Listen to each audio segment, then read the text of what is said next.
বলছি লিপি, লিপিস কিচেমিচি থেকে। আজকেও আবার একটা তোমাদের সাথে রেসিপি শেয়ার করব। তো এই রেসিপি বাঙালির খুব জনপ্রিয়, চিংড়ি মাছ দিয়ে পুঁই শাক। কখনো রুই মাছ বা কাতলা মাছের মাথা দিয়ে হয়, ইলিশ মাছ দিয়ে হয়, চিংড়ি মাছ দিয়ে করছি। আর একটা কারণ হচ্ছে চিংড়ি মাছ দিয়ে খেতে খুব ভালো লাগে, আর 2 নম্বর হচ্ছে আমার মেয়ে খাবে, অন্য মাছের মাথা দিয়ে করলে খায় না। তো তেল গরম হয়ে গেলে চিংড়ি মাছগুলো ভেজে নেব, ভেজে তুলে নেব। তারপর কীভাবে করব তোমরা সবাই জানো। তো আজকে তোমাদের সাথে এটা শেয়ার করব বলে রান্নাঘরে চলে এসেছি। প্রতিদিনই তো আমার ঘর গোছানো, ডেলি ব্লগে এইসব দেখতে থাকো। তো আজকে রান্না একটা দেখাই তোমাদের। রোজ ঘুরিয়ে ফিরিয়ে ভিডিও দেওয়ার চেষ্টা করি, জানি না কতটা ভালো পারি।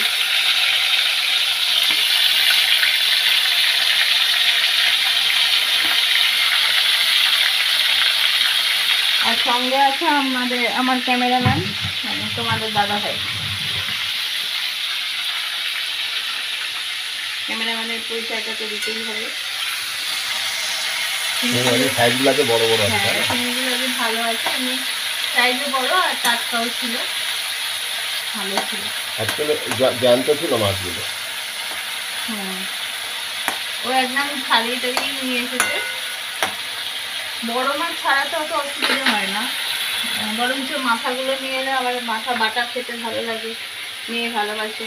তাহলে একদিন নিয়ে আসবো চিংড়ি মাছের বাটা হবে, সেইটাই লাগবে মানে এটা একটু মেঘ হলে, বৃষ্টি বৃষ্টি হলে ওগুলো ভালো লাগে। রসুন টসুন দিয়ে করবে তো খুব ঝাল হবে। তা আজকে পুঁই শাক, চিংড়ি মাছ দিয়ে পুঁই শাকে দেখো কুমড়ো, মিষ্টি আলু, পটল, পুঁই পাতা, পুঁই ডগা, পটল, সব রকমের সবজি আছে। আর এগুলোও দেবে? হ্যাঁ, এগুলো ফোড়নে দেবে পেঁয়াজ, রসুন, কাঁচা লঙ্কা, তাই তো? এই যে একটা জমাটি খাবার, বাঙালির প্রতিটা ঘরে ঘরেই হয় কি, এই রেসিপিটা সবাই জানো। তা এই রেসিপিটাই আমরা আজকে তৈরি করছি। চলো দেখতে থাকো তোমাদের দিদি কীভাবে বানায়। এদিকে ভাত হচ্ছে, আর হবে তোমার দাদা ভাইয়ের প্রিয় উচ্ছে ভাজা হবে। উচ্ছে ভাজা হবে, আর কালকে টক ডাল আছে করা। তো টক ডালও তাহলে হবে। একবারে ফোড়ন দিয়ে বসিয়ে দিচ্ছি। এই চিংড়ি মাছ ভাজার তেলের মধ্যেই আমি এগুলো দিয়ে দেবো। এগুলো সব ধুয়ে রেখেছি আমি, এগুলো দিয়ে দিচ্ছি।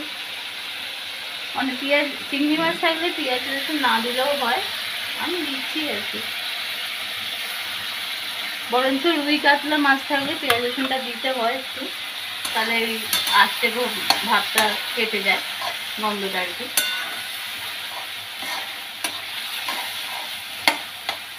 এতে না দিলেও হতো, কিন্তু দিলাম, দিলে ভালো লাগবে তাই দিলাম।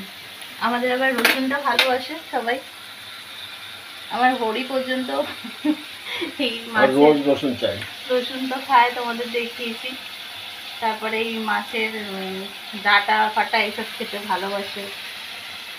আগে চিংড়ি মাছ ভালোবাসতো, এখন আবার দিলে রাগ হয়। ওর কোনো ঠিক নেই, আজকে যেমন সকাল থেকে কিচ্ছু খায়নি, ঘুমাচ্ছে এখনো। ও দিদি পরে, ও দিদির সাথে পড়তে থাকে। দিদি যতক্ষণ না ঘুমাবে ও ঘুমাবেই না। এবার দিদি অনেকক্ষণ পড়েছে, তাই জন্য দিদি তো ঘুমাচ্ছে। দিদি একবারে সকালবেলা স্নান টান করে শুয়ে পড়েছে, তো বেলায় উঠবে, উঠে খাবে। অনেক রাত্রিরে অবধি পড়ে, তো আমি মাঝে রাত্রিরে ম্যাগি ফ্যাগি এসব করে দিতে হয়, কফি খায় একটু, নইলে এত বেলা অবধি ঘুমালে তো খিদেও পাবে আর পেটটাও খালি থাকবে। তাই একটু কিছু খেয়ে আজকে দেখছি একটু স্নান করে নিয়েছে। ওরা খুব গরম লাগছিল, স্নান করে এই 7টা নাগাদ শুয়েছে, সকাল 7টা নাগাদ। চিনি দিলাম, হলুদ দিলাম। শাকে একটু মিষ্টি না দিলে হয় না, পরে আবার দেখে দিতে হবে। খুব সহজ মশলা, যেগুলো আমরা প্রতিদিন ইউজ করি, এই যেগুলো না হলে রান্না হয় না। হলুদ গুঁড়ো, জিরা গুঁড়ো, আর কাঁচা লঙ্কা অনেক দিয়েছি, তাই অল্প একটু দিলাম। শুকনো লঙ্কা দিলাম।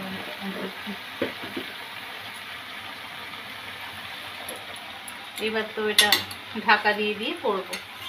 বেশি জল দেবো না, জল মনে হয় থেকে বেরোবেই শাক পাক থেকে। হ্যাঁ কুমড়ো আছে না, কুমড়োতে জল ছাড়বে প্রচুর। জল না দিলে টেস্টটা বেশি ভালো হয়। ঢাকা দিয়ে দিয়ে করবো, দেখবে জল বেরিয়ে যাবে।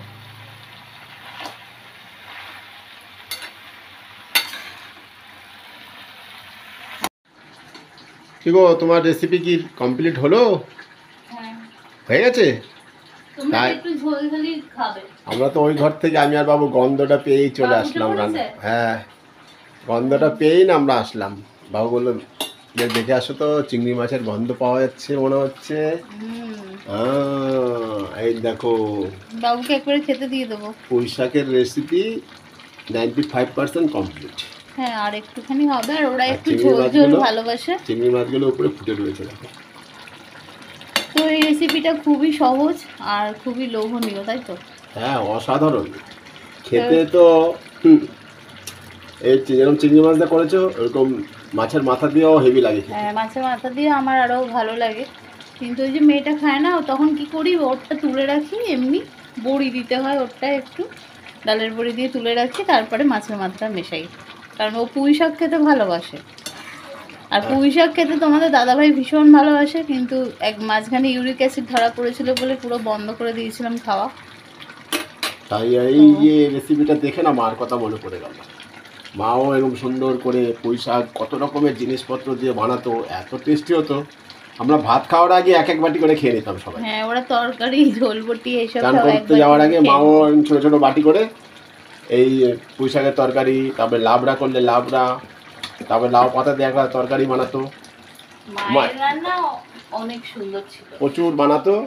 যে যত পারো খাও। আর বাড়িতে অনেক লোকজন ছিল, এত বড় কড়াতে বসে। আমরা তো 6 ভাই বোন, বাবা মা 8 জন, আর 4জন 5 জন অল টাইম আমাদের বাড়িতে আসতোই প্রতিদিন। মা এই বিশাল হাঁড়িতে রান্না করতো। বাংলাদেশের লোক, বলে কে আবার দুপুরবেলা চলে আসবে হ্যাঁ। বাংলাদেশ থেকে, তারপরে আসাম থেকে, মানিকতলা থেকে। থেকে। মানিকতলাতে আমাদের প্রচুর রিলেটিভ আছে। তারপরে আমাদের বড় ভাগনা থাকতো আমাদের সাথেই, হ্যাঁ, তো লোক আমাদের অনেক, আমি এসে দেখেছি। বুড়ো আমাদের বাড়িতে থাকতো। বুড়ো গ্র্যাজুয়েশন কমপ্লিট করে হ্যাঁ, চলে গেছে বাড়িতে বিয়ে করে। এখন ও বিয়ে সাংসারিক, পরে করেছে। ও রানীগুটিতে থাকে। ওকে দেখিয়েছি অনেকবার, তারপরে- দেখছি নুন মিষ্টি ঠিক আছে নাকি। আবার এখন আবার তোজো আছে। ঠিক আছে, ভালো আছে। হুম। তোমার তাড়াতাড়ি কি চান বাড়ি করতে করে চল না, তাড়াতাড়ি চান করে এসে ভাত দিয়ে খাবো। এত সুন্দর খাবারটা ডালটা দেখেই, গরম করে ডাল খাবে তো?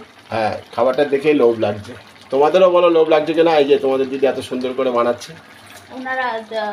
ওরা আমার বন্ধুরা আরো ভালো করে। সবাই ভালো পারে, কেউ কম খারাপ, কেউ একটু বেশি ভালো। তা যাই হোক, ভিডিওটা তো তোমরা দেখলেই, সম্পূর্ণ আমাদের পাশে থাকলে, তাই তোমাদের অসংখ্য ধন্যবাদ আর আমাদের পাশে থাকার জন্য। আর এই ভিডিওটা যদি তোমাদের সত্যি সত্যি ভালো লাগে থাকে, তাহলে অন্য বন্ধুদের শেয়ার করতে পারো। পাশে থাকো সবাই, চলো একসাথে সামনের দিকে এগিয়ে চলবো। চলো, ইউটিউব জিন্দাবাদ। আজকে আমার একটু মনটা খারাপ, আমার গোপালকে নিয়ে যেতে হবে। গোপালকে আবার কবে আনবো, যাবে বলবে নিয়ে আসতে, তো মনটা খারাপ, বাড়ির ছেড়ে যাবে। আমি যদিও জানি যে ওখানে অনেক ভালো থাকবে, অনেক যত্নে, আমি তো ওসব পারিও না, অত করতে পারি না। তাও দেখো ঘরটা ফাঁকা ফাঁকা লাগবে। শুধু গোপাল না, মা লক্ষ্মী, ছোট লক্ষ্মী নারায়ণ সবই নিয়ে যাব, সেরকমই কথা হয়েছে। ঠিকানা ফোনে ফোনে জানলাম। আর গোপালদের দেখাচ্ছে, চলো দেখবে। বসে গোপালরা আছে। আমাদের ঘরে এখন বসে আছে, আর কিছুক্ষণ বাদে আমরা চলে যাব। তোমরা সবাই চেনো মোটামুটি, অনেকেই যারা ওই চ্যানেল দেখো, হাসি খুশি মন, মমতা বোনের বাড়িতে। এই যে গোপালরা দেখো, 3জনই এখানে বসে রয়েছে। হ্যাঁ, এদের অঙ্গরাগ হবে। আর উপরে আছে মা লক্ষ্মী, তারপরে সরি, মা লক্ষ্মী, আর কে কে যাবে, 4-5 জনকে নিয়ে যাব। বিকালবেলা এখান থেকে বারাইপুরে বাইকে করে ছুটবো। এবার ওই বোন বলেছে যে 5-6 দিন লাগবে এদের সব অঙ্গরাগ কমপ্লিট করতে, তারপরে আবার গিয়ে আমরা একদিনকে নিয়ে আসব। তাই তোমাদের দিদির মন খারাপ। গোপালও তখন হাসছে, নতুন অঙ্গরাগ হবে, তার মানে নতুন ড্রেস, নতুন জিনিসপত্র সব কিছু পাওয়া যাবে। আবার গড়ানহাটা যাব সব জিনিস কিনতে, তাই না? গোপালদের সাজের জন্য গড়ানহাটা বেস্ট।